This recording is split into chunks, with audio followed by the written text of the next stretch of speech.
اوایل شهریور ماه پدر با اصرار زیاد مادر به حجره نرفت که اسم یوسف و آیدین را در مدرسه بنویسد. مادر ویرش گرفته بود که بچه‌هاش اولین نفراتی باشند که ثبت نام می‌کنند و اسمشان در دفتر حضور و غیاب اول بیاید. پدر گفت این اذیت است، به خدا این اذیت است.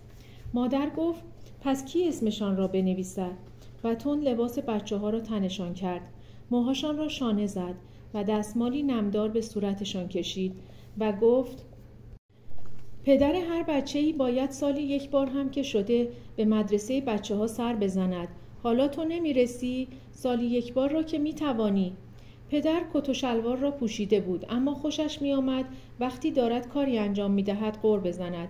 مثل همیشه لبه پاپاق را محکم به کف دست کوبید و با خشم گفت اگر من نباشم. پاپاق را به سر گذاشت و از پله‌ها که سرازیر میشد پرسید کلاس چندم باید بنویسمشان. در کوچه عده‌ای شتابان به سمت خیابان می‌رفتند و مغازه‌ها هنوز بسته بود. کارخانه پنکه‌سازی برخلاف هر روز خاموش بود. به نظر می‌آمد که هنوز کار روزانه شروع نشده است. پدر بی آنکه حرفی بزند حس کرد که باید دست بچه‌ها را محکم بگیرد. وقتی از جلوی کارخانه پنکه‌سازی می‌گذشت، لحظه‌ای به گودال نگاه کرد. نزدیک سیمخاردار دور کارخانه ایستاد. بچه‌ها را عقب نگه داشت و گفت این همه آدم کجا می‌روند؟ با خودش طوری حرف می‌زد که بچه‌ها سر در نمی‌آوردند. کارگران کارخانه از دو سالن بزرگی که با شیروانی سرخ رنگ در کنار چند ردیف سپیدار لش خود را پهن کرده بود بیرون می‌آمدند با بیل یا میله آهنی و از راه شیبدار به سمت خیابان می‌رفتند.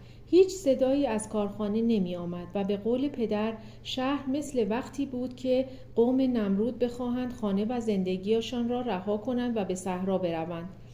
در خیابان مردان بیشماری چوب به دست و بیل بردوش و بعضی ها مسلح با چهره هایی گرفته و لاغر و چشمانی که ته آن کاسه ها مات مانده بود از خیابان شیخ صفی‌الدین گذشتند. میدان شاه را دور زدند. در خیابان شاه اسماعیل به راه ادامه دادند و بی آنکه کوچکترین صدایی ازشان در بیاید جلوی ساختمان آجری نظمیه ایستادند که با آن باغچه‌های پر از گل تاج خروس و کوکب و نرده‌های آهنی دورش به بیمارستان خصوصی بیشتر شباهت داشت. آن وقت همگی بر زمین نشستند. هیاهوی گنگی در جماعت تاب می‌خورد و تعدادشان آنقدر زیاد بود که پدر نمی‌توانست دنباله جمعیت را در آن سوی میدان تشخیص دهد. باد خشکی می‌وزید و گرد و خاک را بالا می‌برد. پدر دست بچه‌ها را گرفته بود و فقط نگاه می‌کرد. مردان نشسته و آنهایی که هنوز می‌آمدند با یک دست پاپاخشان را گرفته بودند که باد نبرد و در دست دیگرشان حتما چیزی بود. پدر تنها توانست بگوید باد که به زیر لبه پاپاخت بیفتد بلندش می کند و دست آیدین و یوسف را محکمتر فشرد و ایستاد که ببیند چه اتفاقی افتاده است. پدر از مردی که دست در بغل به یک تیر چوبی تکیه داده بود پرسید نه خبر؟ مرد حرفی نزد و زود از آنجا دور شد. پدر گفت اگر خودمان را به خانه نرسانیم اسیر جماعت میشویم. اما هیچ نمیدانست این همه آدم برای چه راه افتادند. فقط راههای خلوت را انتخاب میکرد و بچه‌ها را دنبال خود میکشاند. سابقا دیده بود که مردان بیکار را برای جاده سازی و حفر تونل به تهران یا شهرهای دیگر میبردند. حتی جمع کارگران را در میدان عالیقاپی در صبح زود و در عصر دیده بود و حالا تعجب پدر برای این نبود که چرا جمعیت جلوی شهربانی گرد آمدند و چرا بعضی ها تفنگ دارند و چرا این مردان اینقدر ساکتند، بلکه حیرتش از این بود که اردبیل این همه مرد داشته و او نمیدانسته است. از پیرمردی پرسید نه خبر؟ هیچ. پیرمرد اخمو جوری نگاه کرد که پدر سرش را زیر انداخت و پس از آن سعی کرد از هیچ کس چیزی نپرسد. یک سوی خیابان را گرفت و تند میرفت که ایاز پاسبان را با آن هیکل بسیار بزرگ و سبیل پهن شده روی گونه ها دید. از دور گفت خودش است. آیدین گفت کی؟ حرف نزن، راه بیا. خوشحال سوی ایاز خیز برداشت که بالای پله ها ایستاده و به جماعت چشم دوخته بود. پدر خواست جلو برود و روبوسی کند، اما ایاز چشم قره‌ای رفت و سبیلش را تکان داد. بعد زیر لب گفت اوضاع قاراشمیش است. تو اصلا مرا نمیشناسی. و چشمکی زد، جوری که سبیلش مثل کرم باغچه موج برداشت. پدر گویی که به ساختمان مقابل نگاه می‌کند درست در کنار ایاز ایستاد و پرسید: نه خبر؟ امن و امان. باخته ایم یا برده ایم؟ ایاز پاسبان با دستهای بزرگش جمعیت را به آن طرف یله داد و از لای دندانهاش گفت: آلمان، روس، جهنم، پدر سوخته ها. نگاهی به پدر انداخت و پدر تنها توانست بگوید: چه باید بکنیم ایاز خان؟ سر خود بگیرید، همین. پدر گفت: خیالم راحت است ایاز. چون دیوارهای خانه‌اش بسیار بلند و محکم بود و بنای ساختمان با آن طاق‌های گوشدار بلند هیچ راه دزدرو نداشت. قلعه‌ای را می‌مانست که سازنده‌اش نهایت سعی خود را کرده بود که حتی پنجره‌ها را بالاتر از معمول بگیرد و قرنیز را طوری چیده بود که دستگیر نباشد. علاوه بر اینها وجود کارخانه پنکه‌سازی لرد روبروی خانه پدر خیالش را راحت می‌کرد. می‌دانست که اگر شهر را کن فیکون کنند به کوچه لرد دست نمی‌خورد. با این حال گفت: تزل. هیاهوی گنگ جماعت، پچ‌پچه هایی که در می‌گرفت، باد ناجوری که می‌وزید و این احساس ناامنی که روزها و روزها ادامه می‌یافت قیمت‌ها را بالا برد. ادارات و مغازه‌ها همچنان تعطیل ماند. گرسنگی شروع شد. صف‌های طولانی جلوی دکان‌های نانوایی، زد و خورد، حتی قتل نمی‌توانست مانع حضور مردم در پشت درهای بسته نانوایی‌ها باشد. کارهایی در زندگی پیش می آمد که از عهده بچه‌ها و زنها خارج بود و تنها پدر می بایست از نیمه شب در صف نانوایی بایستد و ظهر فردا با 1 یا 2 نان به خانه بازگردد. هواپیماهای روسی مدام حمله می کردند و چتربازها از آن بالا نرمک پیاده می شدند. جماعت به آسمان نگاه می کردند و با هیاهو می گفتند: آیروپلان، آیروپلان. پدر به خاطر 10 تومانی که در مدرسه بابت حق ثبت نام و پول سوخت پرداخته بود زیاد سردماغ نبود. همان سر میدان چپیده بود و در مدرسه انوشیروان عادل اسم بچه‌ها را نوشته بود و حالا فقط می‌خواست زود به خانه برگردد و در را پشت سرش قفل کند. مرتباً به آیدین می‌گفت: راه بیا دیگر، چی را نگاه می‌کنی؟ یوسف مدام سکندری می‌خورد. نگاهش به اولین دسته هواپیماهای روسی بود که بر فراز آسمان شهر مانور می‌دادند. پدر وحشت زده بچه‌ها را می‌کشید و آنها نمی‌توانستند به تندی پدر راه بروند. دلشان می‌خواست تماشا هم بکنند. برای همین پدر عرق می‌ریخت. عصر آن روز ظاهراً مردان بیشمار اردبیل نتوانسته بودند جلوی حمله را بگیرند. ارتش تسلیم شده بود و روس‌ها به شهر ریخته بودند و همه جا را غرق کرده بودند. رفته رفته شهر به صورت تعطیل کامل درآمد. نظمیه سقوط کرد. نارین قلعه محل استقرار ساخلوی اردبیل که بزرگترین سربازخانه آذربایجان بود تسلیم شد و سر شب هواپیماهای روسی دسته دسته چترباز پیاده می‌کرد. پدر گفت: به هر حال هرچه دارید صرفه جویی کنید. همه را در یک اتاق جمع کرده بود. هی به کنار پنجره میرفت که ببیند خبری میشود یا نه. چند بار آیدین را که مثل بچه گربه از در و دیوار بالا میجهید از کنار پنجره دور کرد. در اتاق قدم زد و عاقبت گفت: بالاخره باید تمام شود. این وضع که نمیتواند ادامه داشته باشد. به جهنم، هر جور که بشود باید این وضع تمام شود.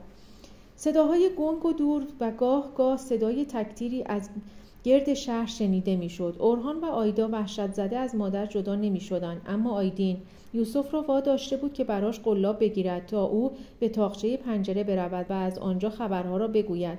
و بعد دست یوسف را گرفت و او را بالا کشید و آنها 3 چترباز را دیدند که در آسمان خورده خورده پایین می آمدند و باد بازیشان میداد. پدر گفت: غلط نکنم بدبخت شده ایم. یوسف محو تماشای چتربازها بود. با سر تراشیده و چشمهای مبهوت چنان به آسمان نگاه میکرد که انگار اگر پلک میزد دیگر نمیتوانست آنها را ببیند.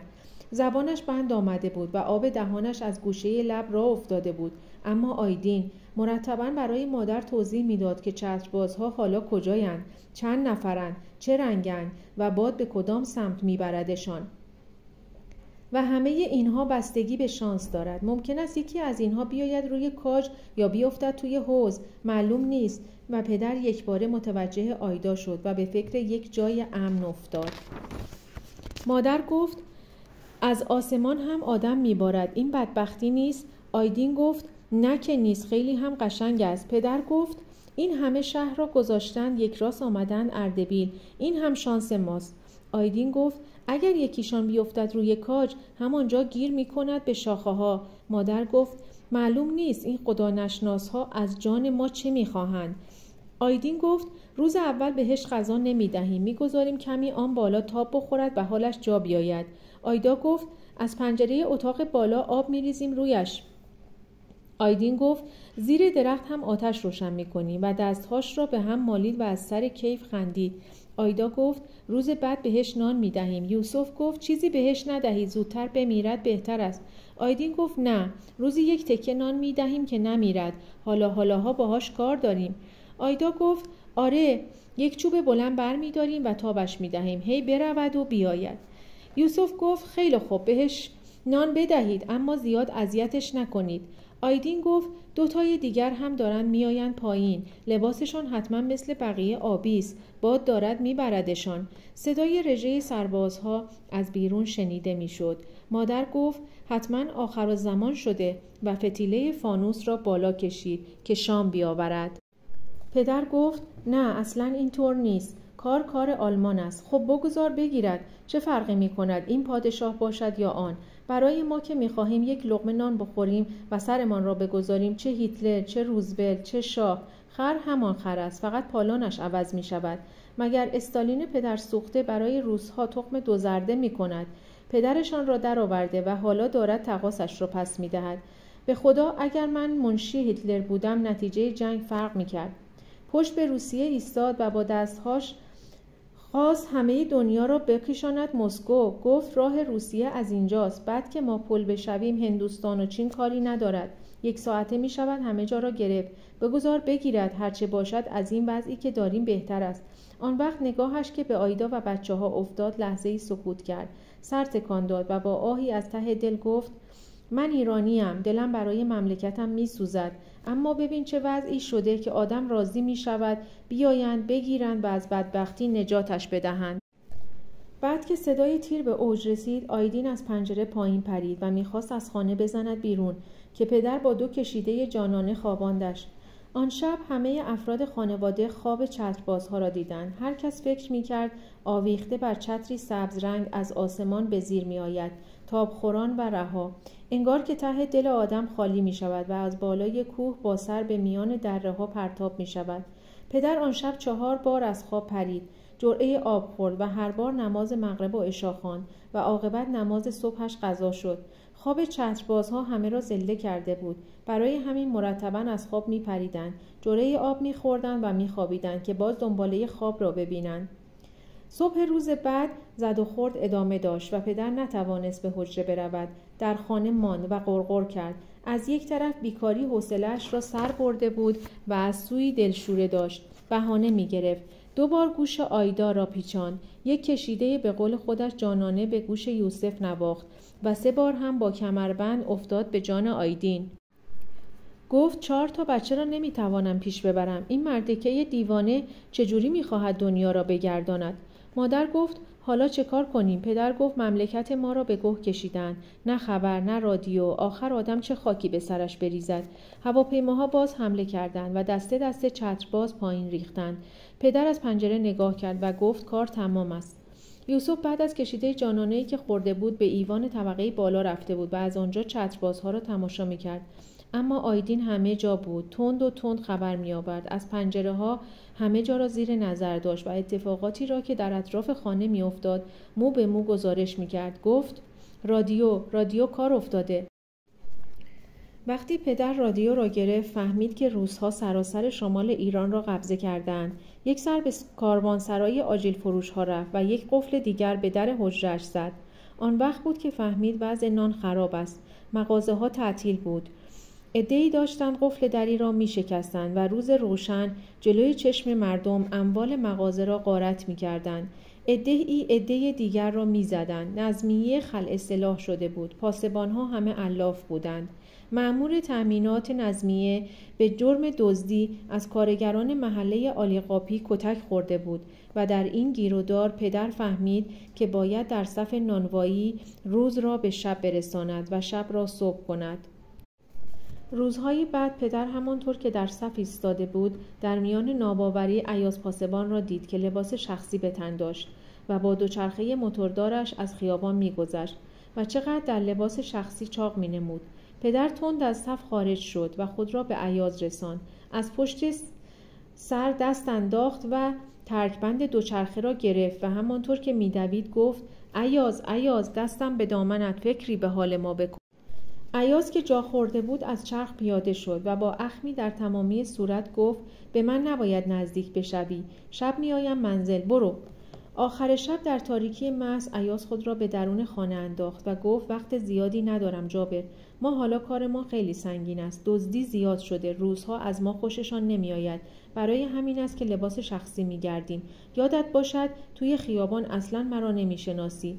پدر گفت: دستم به دامنت، چه اتفاقی افتاده؟ ایاز گفت: کلاغ پر. پدر گفت: هیتلر؟ و گویی که کنایه ایاز را فهمیده است گفت: پس کلاغ پر. ایاز گفت: آره، حالا هیتلر فشار بیشتری می آورد. روس‌ها از این طرف، سر و کله آلمان‌ها هم حتما. پدر گفت: کدام کلاغ را می گویی؟ آیدین گفت: شاه رفت. از نرده پله ها خم شده بود و در تاریکی پدر و ایاز را می پایید. پدر گفت: کرباز، تو آنجا چه می کنی؟ ایاز خندید و از خنده ریسه رفت. گفت: حرفت را بگو. پدر گفت: نان. ایاز گفت: روزی 4 تا بس است؟ پدر گفت: اگر من تو را نداشتم چه خاکی به سرم می ریختم. ایاز موقعی که از در خارج می شد گفت: روی رفاقت من حساب کن جابر، و در را پشت سرش بست. پدر به خاطر آن همه لطف، آن رفاقت عجیب و مهربانی های ایاز گریه کرد. شاید هم دیگر به سطوح آمده بود، نمیدانست، و اشک از چشمهاش میریخت. پدر مردی ضعیف النفس بود و تا آن وقت به یاد نداشت آن همه سختی را. روز بعد مادر سردرد بدی گرفت و هرچه پدر آبلیمو و نمک به خوردش میداد فایده نمیکرد. مادر نمیتوانست غذا بپزد، سرش را یک ور در دست میگرفت و راه میرفت. پدر گفت: اقلا یک جا بنشین یا بگیر بخواب. مادر گفت: نه، نمیتوانم. پدر گفت: پس من بپوشم برویم سراغ پرخان، چادرت را سر کن برویم. مادر گفت: پس بچه ها؟ پدر گفت: بچه ها خب توی خانه هستند، در هم که بسته است. مادر گفت: نمی شود که تنهاشان گذاشت. پدر گفت: پس این 2 تا آتشپاره را میبریم، آن 2 تا هستند. با ترس و لرز راه افتادند. خانه پرخان در انتهای کوچه لرد بود، بعد از آن 2 پیچ نزدیک قلمستان، اما هرچه در میزدند کسی باز نمیکرد. آیدین که از درز لته های در نگاه میکرد گفت: هستند، پس چرا باز نمیکنند؟ پرخان خودش آنجاست، لباس قرمز تنش است، اما نمیآید در را باز کند. مادر جلو رفت و از درز لته های در صدا زد. در باز شد. گل از روی مادر شکفت.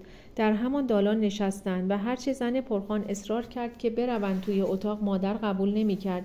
میگفت که دلش برای بچه‌ها شور میزند.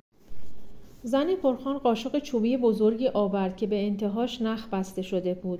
نخ را در دست گرفت، صلوات فرستاد و گفت: خب آقا جابر شروع کن. پدر گفت: صابر. پرخان گفت: صابر صابر صابر و قاشق چوبی بین دستهاش میچرخید. پدر گفت: اجاقلی اجاقلی اجاقلی اجاقلی سلیمان، و هر بار که اسمی را میگفت تسبیح را از سر شروع میکرد و در دست به تندی میچرخاند.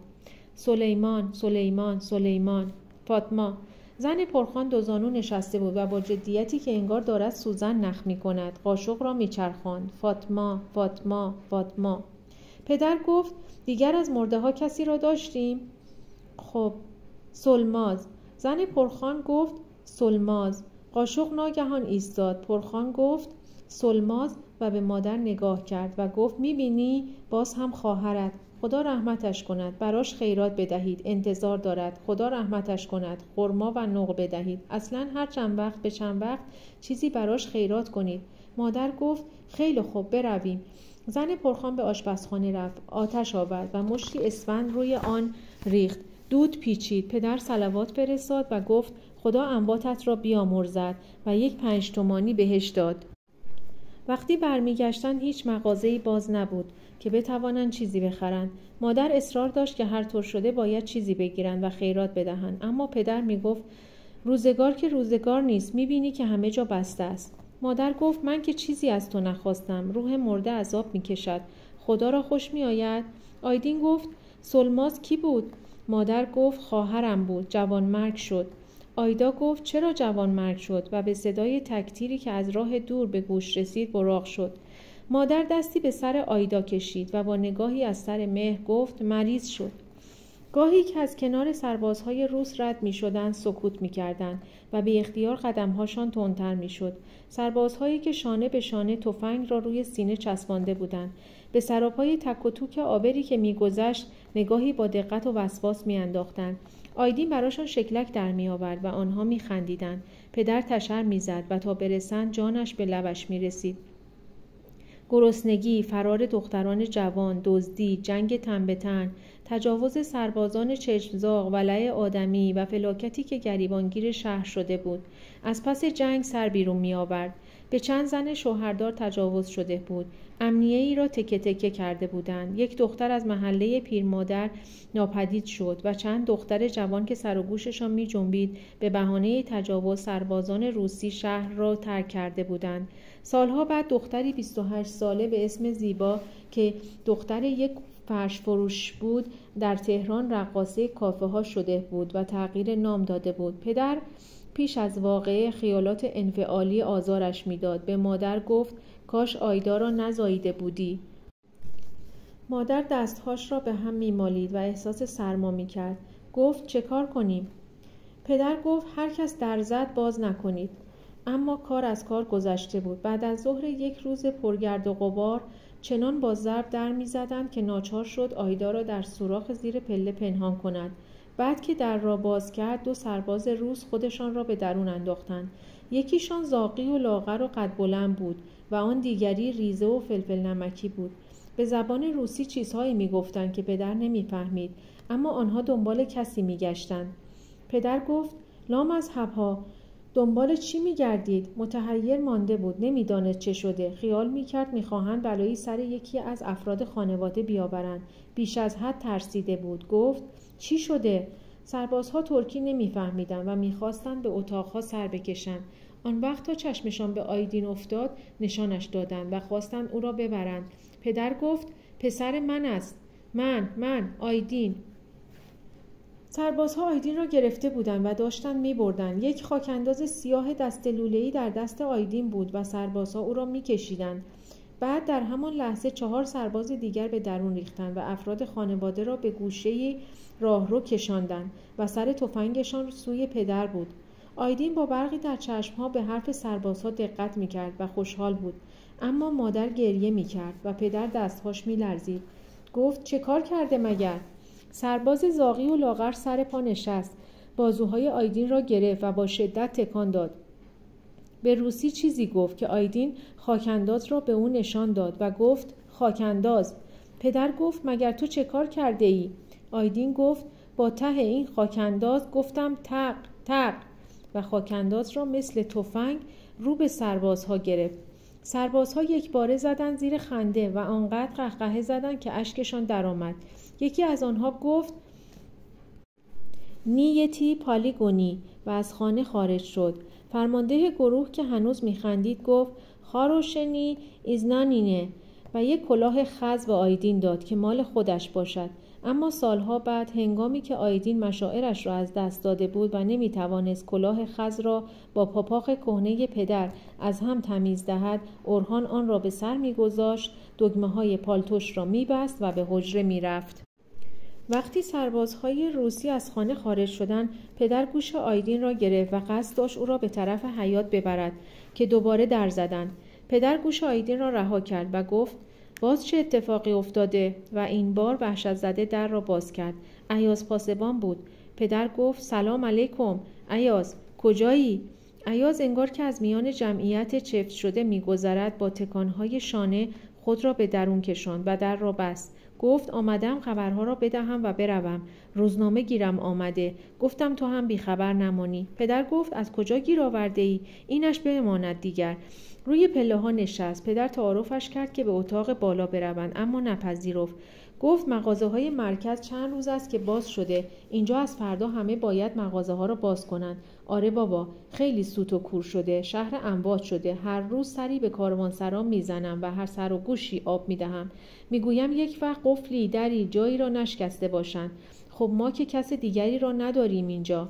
پدر گفت ایاز، تو رفاقت را در حق من تمام کرده ای. حالا بخوام ببینم. ایاز خیس عرق بود. روزنامه را از لای یقه‌اش بیرون کشید و جلوی پدر گرفت. آیدین جلو دوید که ببیند. ایاز گفت برو بشین آنجا.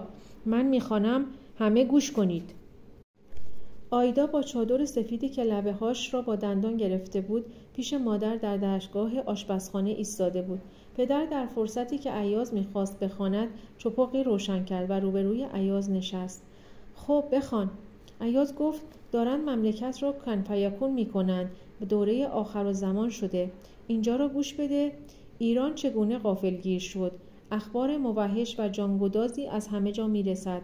خبر رسید که قدری بعد از نیمه شب ناوهای انگلیسی به ساحل خرمشهر نزدیک شده و با شلیک توپ و تفنگ بر بندر یورش بردند و ناوهای ایران را سحرگاه از پای درآوردند و چند تن ملوان و افسر کشته شدند. دهان پدر باز مانده بود. ایاز لحظه‌ای نگاهش کرد و گفت میبینی جابر، ما قوای انتظامی چی داریم؟ دم است و آه. یک وقت میشنوی ایاز را از دست داده ای. پدر گفت خدا نکند.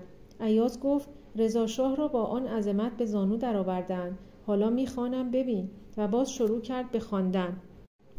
چند دقیقه بعد خبر رسید که سرتیپ بایندور یلی بودها. سرتیپ بایندور فرمانده نیروی دریایی را کشتند و قوای هندی و انگلیسی پیاده شدند.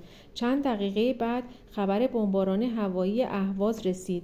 در همین وقت خبرهای موحشی از شمال، حمله به آذربایجان، اینجا را میگوید و نقاط مرزی و بمباران‌های هوایی واصل گردید. از این قرار سربازخانه‌ها هدف قرار داده می‌شود. قوای روس و انگلیس در شمال و جنوب و غرب نظامیان ایران حمله می‌کنند و نظامیان هم مقابله می‌نمایند. ترس و وحشت همه مردم را فرا گرفته و قشون خارجی به سرعت پیشرفت می‌کند. بسیاری خانواده‌ها از شهرها فرار می‌کنند. وصول این اخبار هر دقیقه شاه را بیشتر متأثر می‌ساخت. دستور داد وزیر مختار روس مستر اسمیرونوف، من دوبار دیدمش، و وزیر مختار انگلیس مستر بولارد را احضار کنند. ساعت 11 صبح نمایندگان سیاسی دو کشور مهاجم در کاخ سعدآباد با شاه صحبت کردند. 1 ساعت ملاقات آنها طول کشید و معلوم شد هیچ نتیجه‌ای نداده است. اگرچه از مذاکرات آنها اطلاعی در دست نیست، ولی آنچه استنباط گردید، شاه اصرار ورزیده است که دولتین شوروی و انگلستان تقاضاهای خود را از دولت ایران بنمایند و وعده داده بود که دستور می‌دهم همه گونه تسهیلات فراهم آورند تا موجبات رضایت خاطر متفقین از نظر حمل و نقل ادوات جنگی تأمین گردد. همچنین افراد آلمانی را خواهیم کاست و هر گونه اطمینان دیگری بخواهید داده خواهد شد. این حمله ناگهانی را متروک سازید و قوای خود را عقب بکشید. اصرار و توقع شاه بیفایده بود. می‌بینی جابر، آن آدم با آن عظمت و شوکت به اینها اصرار کرده. خب، اصرار و توقع شاه بیفایده بود، زیرا همانطور که ذکر شد این خواب هولناک برای ایران از چند ماه پیش دیده شده بود. این ملاقات بیش از حد شاه را ملول ساخت و متوجه شد که نقشه‌ای جز خواستن راه از دولت ایران که او انجام آن را برای مرحله آخر گذاشته بود در پس پرده طرح شده و اساس ضدیت و مخالفت با خود اوست و نمی‌خواهند با او کار کنند و وجود او را مزاحم پیشرفت مقاصد خود می‌دانند. ایاز گفت خب این را به زبان خوش می‌گفتند. او که رفت. خب آن وقت هم می‌رفت. دیگر چرا حمله کردند؟ و باز به خواندن ادامه داد. روز بعد شاه تصمیم گرفت از کار کناره نماید. وزیران را به سعدآباد خواست. عصر وزرا حاضر شدند و گفت من می‌دانم که منظور از این حمله و تعرض مخالفت با شخص من است. من مصلحت می‌دانم که به لحاظ جلوگیری از آشفتگی کشور و خرابی و خسارت و ریختن خون سربازان و مردم بیگناهی که مورد بمباران قرار می‌گیرند از سلطنت صرف نظر کنم و سلطنت را به ولیعهد واگذار نمایم. شماها نظر خودتان را بگویید. من به شما مجال می‌دهم که چند دقیقه مشورت کنید. شاه از اتاق جلسه خارج شد و وزیران به مشورت پرداختند. اظهارات شاه تأثیر شدیدی در وزیران تولید نمود و 2-3 نفر از آنها اشک ریختند. بعد تصمیم می‌گیرند که مانع کناره‌گیری شاه بشوند، زیرا این عمل باعث آشفتگی و به هم ریختگی کشور خواهد شد و خسارات آن بیشتر است و این موضوع را به عرض می‌رسانند. پس رضاشاه مورد تهدید سخت متفقین قرار گرفت و طبق گفته وینستون چرچیل صبح روز 25 شهریور در دنبال اخبار شب قبل و حرکت قوای شوروی به سمت تهران به شاه اطلاع دادند که قوای روس از کرج به سمت تهران سرازیر شده است و قصد این پیشروی هم معلوم می باشد. شاه دیگر چاره‌ای جز ترک پایتخت و کناره‌گیری ندید. آقای فروغی را خواست و مطلب را با او در میان گذاشت و گفت من از روز اول می دانستم که مقصود مخالفت با من است، ولی دولت مصلحت ندید استعفا دهم. امروز ناچار باید کناره‌گیری کنم. امروز چرچیل میگوید وقتی که سلاح به میان می آید زبان قانون بسته می شود. ساعت 11:30 روز 25 شهریور آقای فروغی پشت تریبون مجلس گفت یکی از مهمترین قضایا و امور را که واقع شده است باید به عرض برسانم. پدر گفت سیاست یعنی حرامزادگی و این را خودت به من گفتی ایاز که به حقحق افتاده بود دستمالی از جیب درآورد و صورتش را با 2 دست گرفت و چنان اشک ریخت که پدر را هم به گریه انداخت. لحظه‌ای بعد بدون اینکه خداحافظی کند از خانه خارج شد و سکوتی مرگبار خانه را بر گرفت. پدر که سرش تا آن وقت پایین بود نفس عمیقی کشید و گفت همه قضایا بر سر این است که خون ناحق ریخته شود.